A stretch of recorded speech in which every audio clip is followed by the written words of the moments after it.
They could be doing plenty of other things on a Sunday morning in Southern California. But the volunteers are here, at the Armory, packing gifts for people they've never met. 2 boxes, please. Thank you. Every name on the packages belongs to an American soldier, sailor, airman, or Marine. I feel like I'm really thanking the troops. It makes me happy that I'm going to make someone else happy. When I first came here, I thought I would volunteer for a couple of hours and then go home and maybe come back again. And 8 hours later, I didn't want to leave. You look at this, look at the love that you see out here. That's what we're all about. The story of Operation Gratitude begins on a September day in New York City. I'm from New York. My whole family is still in New York. I had, in fact, been told that my parents were supposed to be in the World Trade Center that morning. And so it was clearly a terrifying day for me, as it was for all Americans. Carolyn Blasik learned later in the day that her parents were safe, but she responded to 9/11 in a way that, for a woman of 46, with a husband and 2 young children, was unusual. The next day I went down to one of the local recruiting offices and said, I'm here, I've got to serve, we're at war, what can I do? And they kind of looked at me and said, well, ma'am, you're a little old for this. And I said, no, I can do it. Well, no, really, ma'am, you're too old. Her determination to serve put her at a crossroads with one soldier who would change her life. I was volunteering in the military lounge at Los Angeles Airport in the middle of March of 2003. And a soldier walked in very agitated, asked to speak to a chaplain. I kind of panicked, thinking I haven't been trained to handle this, but I said, I'll try to get someone here. And he said, no, please, can I just speak with you? So we sat down and he proceeded to tell me that he had been on emergency leave to bury his mother. His wife had left him and his only child had died as an infant. He had no one in his life. And he said, for the first time in my military career, I'm going to a war I know I'm not going to make it back. But it doesn't matter this time because no one would even care. After that soldier left the facility, I actually fell apart. I mean, I was just sobbing. And I wasn't even sure why. I was just so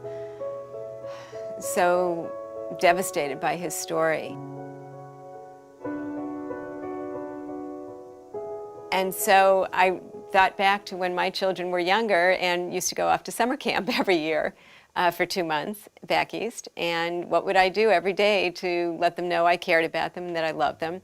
Write them a letter every day, and once a week I'd put together a care package with stuff from home that would it was nothing they needed, it was nothing important, it was just stuff to remind them of home and that I was thinking about them. So I thought, well, that's what I'm going to do. I'm going to send care packages to the troops. Well, the first 4 packages I sent were primarily to a unit of female soldiers who were in the desert, and I included a letter in it that introduced myself. And I said, if there's anyone else you know who might like to receive a care package, please get in touch with me however you can. It's just one unit would tell another unit, and one service member would tell another service member, and slowly those numbers started to really add up. And Operation Gratitude took on a life of its own. The volunteers started to appear and people started to devote themselves to it, and the donors started to step forward.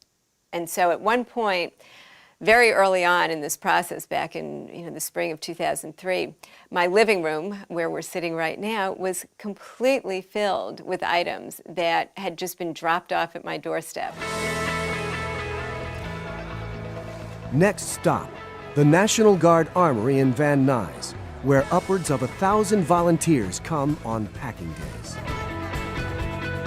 Our generation has really come to appreciate what it truly means to serve your country.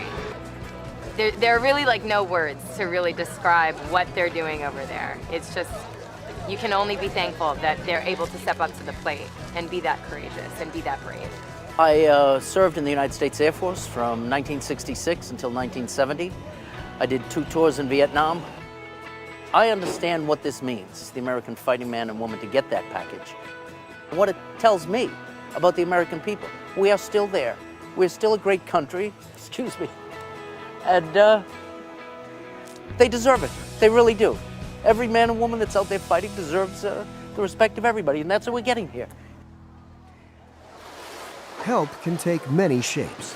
It can be as small as a Beanie Baby. When we first started doing Beanie Babies, it was because a woman back east had heard about what I was doing, and she said, Carolyn, you must put a Beanie Baby in every care package. And I said to her, fine, if you'll donate Beanie Babies, I will send them to the troops. And then we started to get the letters about giving the Beanie Babies out to the children in Iraq and Afghanistan, and that the children would turn around and tell them where bombs were hidden or where bad people were or what the safe path was to take. And the troops were saying, well, you're not just putting smiles on our faces, you're saving our lives. Operation Gratitude has shipped 750,000 packages, each addressed to an individual service member by name.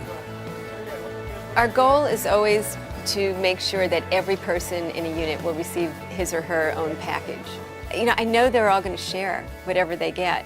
I don't want them to have to share. I want each person to have their own thing. If they want to swap and do, you know, some horse trading, that's great. But I want each person to have their own package to open. I don't have a wife and kids or much of a family, but when I received your package today, I felt loved for the first time in a very long time. Smile on trooper faces. There is nothing quite like receiving a letter or package at mail call, and I have watched your packages change the mood of many a depressed warrior. I can't tell you the range of emotion that overcame me. The cards from the children brought tears to my eyes. Still, it chokes me up. You melted this old soldier's heart. And that soldier Carolyn met at the airport? The soldier whose mother had died, whose wife had left him, and whose child had died? She never got his name.